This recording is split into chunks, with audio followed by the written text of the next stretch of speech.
हरे कृष्णा दोस्तों, आप सभी का स्वागत है मेरे YouTube चैनल में। आज मकर संक्रांति है। आप सभी को मकर संक्रांति की बहुत बहुत हार्दिक शुभकामनाएं। एक नई सुबह की शुरुआत एक नई कहानी के साथ, एक सकारात्मक सोच के साथ। तो आइए शुरू करते हैं आज की कहानी। आज मैं आपको सुनाऊंगी मकर संक्रांति की कहानी। एक बार एक बहुत पहले की बात है, एक गाँव था। उस गाँव में एक ब्राह्मण और उसकी पत्नी रहा करते थे। ब्राह्मण का नाम था हरिदास और उसकी पत्नी का नाम था गुणवती। गुणवती बहुत ही धार्मिक प्रवृत्ति की महिला थी। वो हमेशा मेहमानों का सत्कार करना और तीर्थ व्रत करना, हमेशा मतलब पूजा पाठ में लीन रहना।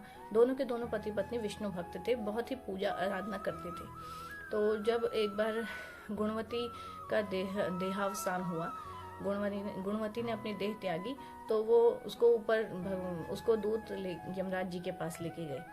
यमराज जी के पास जाने के बाद चित्रगुप्त जी ने उसका पूरा जीवन का लेखा जोखा पढ़ा और उसके बाद यमराज जी को सुनाया। तो यमराज जी थोड़ा नीचे मुँह करके उदास से हो गए। तो गुणवती भी बहुत डर गई थी कि मैंने तो हमेशा पूजा पाठ की है, आखिर ऐसा क्या हुआ कि यमराज जी जो है थोड़ा दुखी से लग रहे हैं, उदास लग रहे हैं। तो उसने कहा, महाराज मुझे क्षमा कीजिए, लेकिन मेरी गलतियां बताइए कि आप ऐसे दुखी से क्यों हो गए मेरा लेखा जोखा सुनकर। तो यमराज जी ने कहा, ऐसा है, तुमने सारे भगवानों की तो पूजा अर्चना की है, सभी के निमित्त कुछ न कुछ कार्य किए, लेकिन मेरे निमित्त तुमने कुछ भी नहीं किया। तुमने मेरे निमित्त कोई कार्य नहीं किया, ना मेरे लिए कोई पूजा पाठ की है। तो मैं इसीलिए सोच रहा हूँ, इसीलिए मैं सोच में पड़ गया हूँ। तो गुणवती कहती है कि यमराज जी से कि प्रभु मुझे क्षमा कीजिए और मुझे ऐसा मौका दीजिए कि मैं 1 साल के लिए नीचे धरती पर वापस जाऊं और आपके पूजा विधि विधान से करके और फिर मैं मतलब लौट के आऊं। तो आप मुझे अपने जो है विधि विधान बताइए, मैं उसी हिसाब से लोगों के बीच में भी आपके पूजा पाठ के बारे में चर्चा करूंगी और उनको भी बताऊंगी, ताकि वो भी मतलब आपकी पूजा अर्चना कर सकें अच्छे से। तो यमराज जी कहते हैं, ठीक है, तुम्हें 1 साल का समय दिया जाता है, तुम मेरे निमित्त सारे कार्य करो। तो यमराज जी उसको कुछ नियम और चीज़ें बताते हैं, जैसे कि मतलब मकर संक्रांति के दिन, जिस दिन सूर्य भगवान उत्तरायण में प्रवेश करते हैं, मकर राशि में प्रवेश करते हैं, जिस दिन सूर्य भगवान उत्तरायण में प्रवेश करते हैं, उस दिन से तुम मेरी पूजा अर्चना शुरू करना। और इसके निमित्त तुम्हें जो है धर्म का पालन करना पड़ेगा, जैसे झूठ ना बोलना, हमेशा सच बोलना, और दूसरे चोरी ना करना, क्रोध ना करना, धैर्य रखना और दूसरे की मदद करना। इस तरह से उन्होंने कुछ बातें बताई जो कि धर्म के अधीन थी।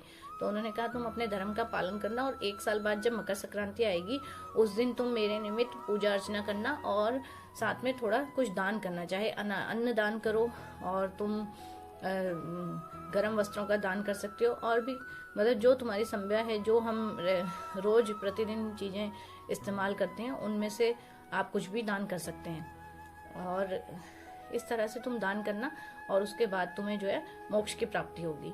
तो 1 साल के लिए भगवान यमराज जी और धर्मराज जी उस गुणवती को जमीन वापस जो है धरती पर भेज देते हैं। गुणवती एकदम, जो उसका शरीर घर में पड़ा होता है उसमें एकदम प्राण आ जाते हैं। तो उनके बालक कहते हैं कि अरे माँ तो जीवित हो गई, माँ जीवित हो गई।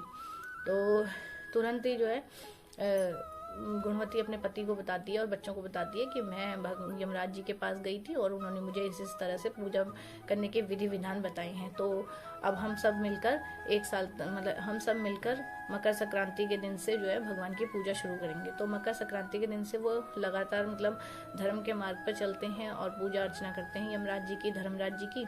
तो 1 साल बाद जब दोबारा मकर संक्रांति आती है, तो उस दिन वो मकर संक्रांति के दिन उनके निमित्त धर्म पूजा पाठ करना और दान आदि करते हैं। तो उसके कुछ टाइम बाद ही जो है, जब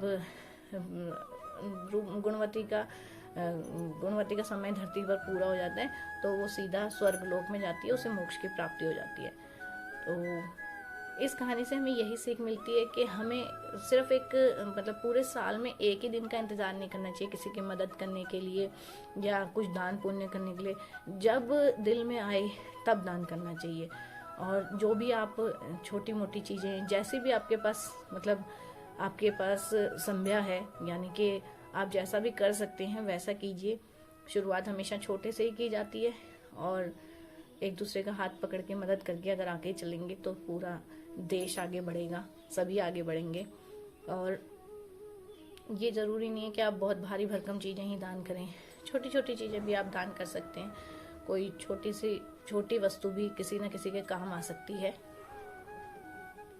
अच्छे काम करने के लिए किसी विशेष दिन की आवश्यकता नहीं है।